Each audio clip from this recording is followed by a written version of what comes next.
fator muito simples, né? O Atlético volta aos treinos nessa segunda-feira. Agora o Atlético ainda vai detalhar a programação exata com o horário, quando que os jogadores se apresentam certinhos e tudo mais.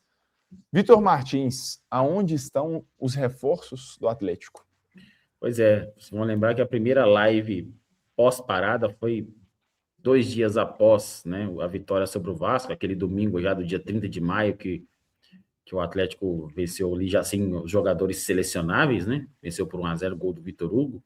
Na segunda noite anunciou o Léo Duarte, a gente fez a live já na terça, né? E eu destaquei aqui, porque agilidade, um dia de janela e já anunciou um reforço, queremos, vamos ver se mantém essa pegada, né? Aí na semana passada meu destaque já foi, 2 semanas um reforço. E era um sinal amarelo, para mim agora já é sinal vermelho. 3 semanas e um reforço, né? Porque a reforço a gente sabe que eles vão trazer, né? A gente não sabe, a gente tem dúvidas sobre a qualidade, mas reforço a gente sabe que vão trazer. Mas também quando vão trazer? Porque também trazer lá no meio de julho, assim, já com o campeonato retornando, para não dar tempo dos caras treinarem, de encaixar no time, do Barba preparar a equipe, não adianta muita coisa também, não. Tem que chegar antes. Vamos lembrar no início do ano, o Atlético começou o Campeonato Brasileiro ali com o time do ano passado, porque o Minda não tinha condição de jogo ainda, o Cassierra não tinha condição de jogo ainda, o Preciado demorou um pouco para estrear até mais antes que esses dois. A galera foi entrando aos poucos do time, porque foi cada um chegando numa data ali para o Sampaoli, né? E espero que não se repita, porque se a gente for fazer olhar o calendário do Atlético, né? Ele volta contra o Bahia. E depois ele pega o Palmeiras, e como o Bragantino tá fora tá na Copa Sul-Americana nos playoffs, então vai ter mais uma semana entre Palmeiras e o jogo contra o Juventude, ou seja, o terceiro jogo pós-Copa do Mundo já é um mata-mata, e é em casa, né? Contra o Juventude, um mata-mata muito importante, não só da parte financeira, mas da parte técnica, porque é importante. O Atlético vem se mostrando um time muito competitivo em Copas nos últimos anos, né? Tem chegado em fases finais, não tem ganhado, mas tem chegado, tem se mostrado um time que sabe jogar Copas, e o Juventude não parou, igual alguém lembrou que agora vai cedo que o América tá vencendo o Fortaleza, até brinquei, mas o América tá vencendo por 2-0, já tá no segundo tempo, né, quando eu olhei. Fora de casa. Então, assim, a Série B não parou, o Juventude vai estar com ritmo de jogo, o Atlético vai ter ali 2 jogos só de retorno, então, para compensar isso aí, é importante esses reforços chegarem logo. E aí, quando a gente fala de reforço, porque, por exemplo, o Léo Duarte, ele chegou, você vai perder o Alonso, você já precisava de zagueiro, então você ainda precisa de um zagueiro, não é assim porque perdeu, reforçou com o Léo Duarte, mas você perdeu um zagueiro, ainda precisa de zagueiro, vai vir um volante, e a situação do Fred? E o ataque, que para mim, eu vou bater sempre essa tecla, para mim o ataque é o setor mais preocupante do Atlético. O treinador não consegue nem mudar, né? O treinador não consegue nem mexer no ataque mais. Não. Falta de opção. Assim, eu entendo o torcedor que critica o Barba, porque o torcedor tá olhando o resultado, às vezes o desempenho do time, mas por que eu falo que o trabalho dele é bom e você é um que também vai nessa linha? Quando você olha o material humano que o cara tem, velho, como que vai fazer diferente disso?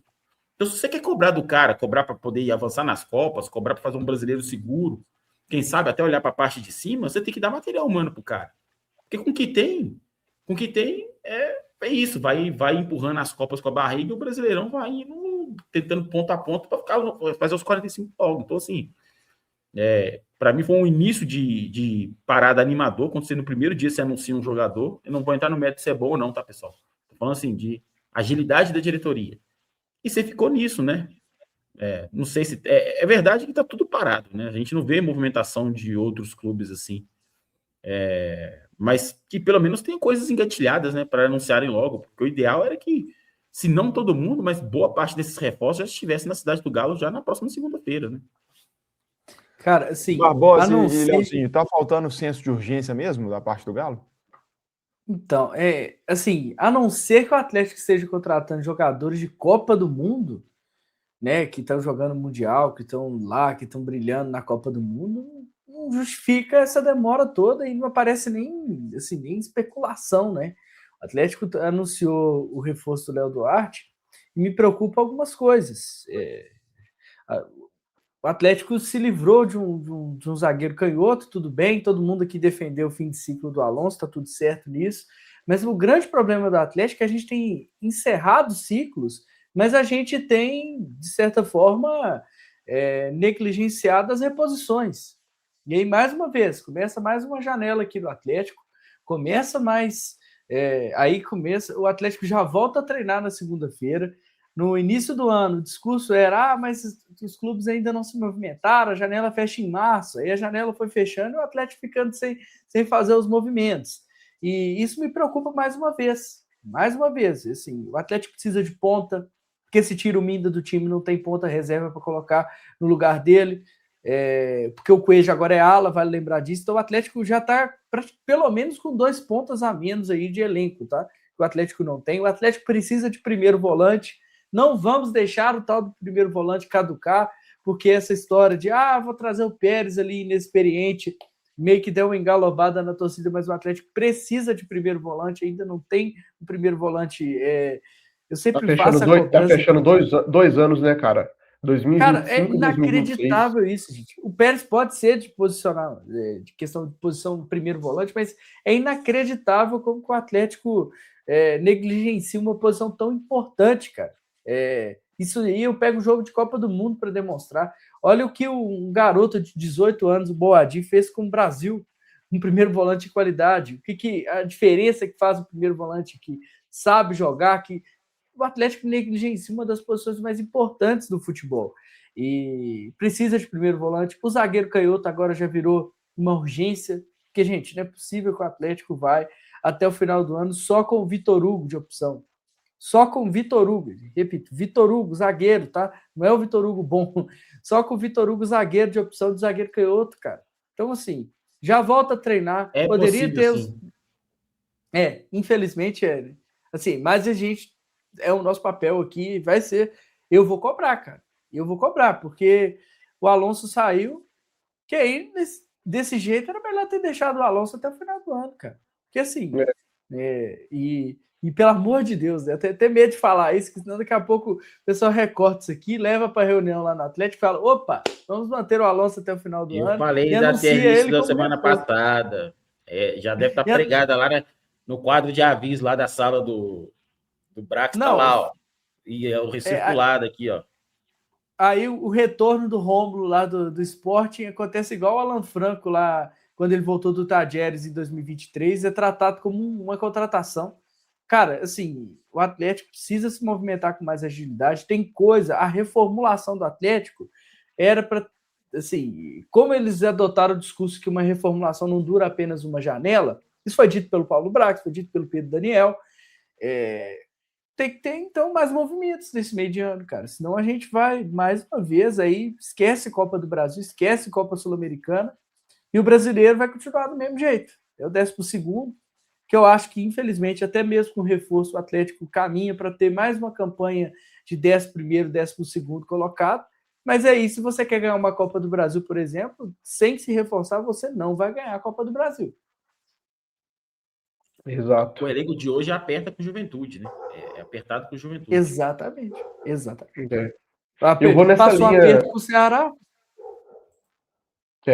Eu vou nessa linha aí, e só para não ficar em cima da mesma coisa, e só acrescentando que, na minha opinião, o Atlético precisa, eu vou focar aqui na qualidade dos reforços que precisam de chegar, porque eu estou preocupado com boatos e especulações e essa notícia de que o Atlético vai explorar as oportunidades de mercado, né?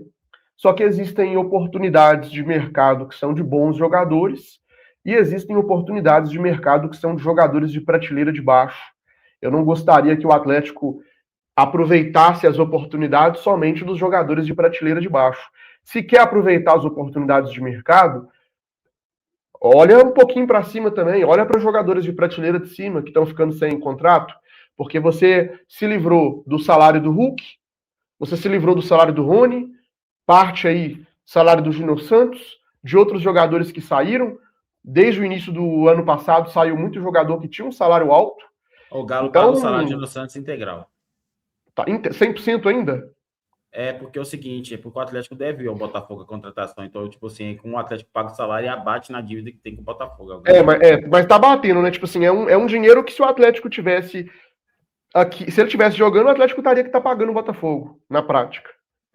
Tá atrasado, né? Tá batendo na dívida.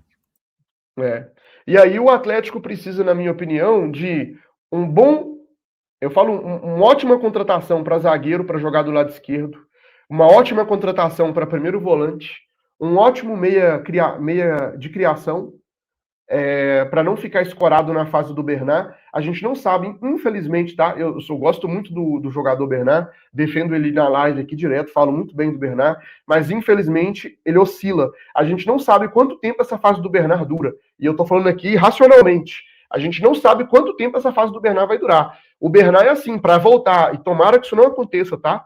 Tomara que isso não aconteça. Mas para voltar da Copa do Mundo e ele com o futebol de antes, sem entregar, não custa nada, porque nessa passagem dele pelo Galo, ele oscila bastante. Então, para mim, não dá para poder ficar escorado só com o Vitor Hugo ali de meia de criação, precisa de mais um jogador e mais um atacante, porque o Cassierra começou a encaixar agora, começou a balançar a rede, tá todo mundo apostando que ele vai ser o goleador do Galo. Mas no futebol, você precisa de trabalhar com o IC, o racional, não deixar com que o coração fale sozinho. Porque se o Cassierra não for esse goleador que tá todo mundo esperando que ele seja, quem que vai fazer os gols? Sem o Hulk, sem o Paulinho, sem o Keno, quem que vai fazer os gols? O Minda não é goleador, o Bernat não é goleador, o Dudu não é goleador, o Cuejo não é goleador, muito pelo contrário. Quem que vai fazer os gols do Galo? Aí vai bater naquele velho, a gente vai voltar para aquele velho problema lá. De problema de gols, de um time que cria, de um time que chega no último terço, mas não consegue fazer gol. Time que não faz gol não chega em lugar nenhum. Esse Campeonato Brasileiro, vou finalizar a minha fala, esse Campeonato Brasileiro, ele tem algo muito específico, porque a margem de erro dele vai ser muito pequena. Eu acredito que o último classificado para a Libertadores vai estar muito próximo do primeiro time ali da zona de rebaixamento. E aí, quando eu falo de margem de erro, é que o time que se preparar pior, o time que não conseguir investir bem e se preparar bem nessa pré-temporada de início, de meio de ano aí agora, e voltar mal e perder 2 jogos, já vai para a zona de rebaixamento. Todo mundo que está no meio da tabela ali, se pegar 2 pedreiras no Brasileirão e perder 2 jogos, vai para a zona de rebaixamento. Então, assim, a margem de erro nesse Brasileirão é muito pequena. Então, não é bom brincar. É importante o Atlético investir nessas posições que eu comentei, na minha opinião, e não só apostas. Eu já falei, quem vive de aposta é cassino. Fazer aposta no futebol é muito bom. 1, 2, você pegar um jovem sul-americano ali, uma oportunidade de mercado, é bacana, tem potencial de crescimento, você vai fazer dinheiro, porque o garoto vai evoluir, você vai fazer uma boa venda lá na frente. Mas o Atlético não é Bragantino. Não dá para poder viver só de aposta, não. O Atlético precisa de jogadores prontos. Alguém que consiga chegar e resolver um problema na defesa. Alguém que consiga chegar e assumir a titularidade de primeiro volante. Porque brigar por posição, ruim por ruim, nota 6 por nota 6, já tem muito. Deixa eu só trazer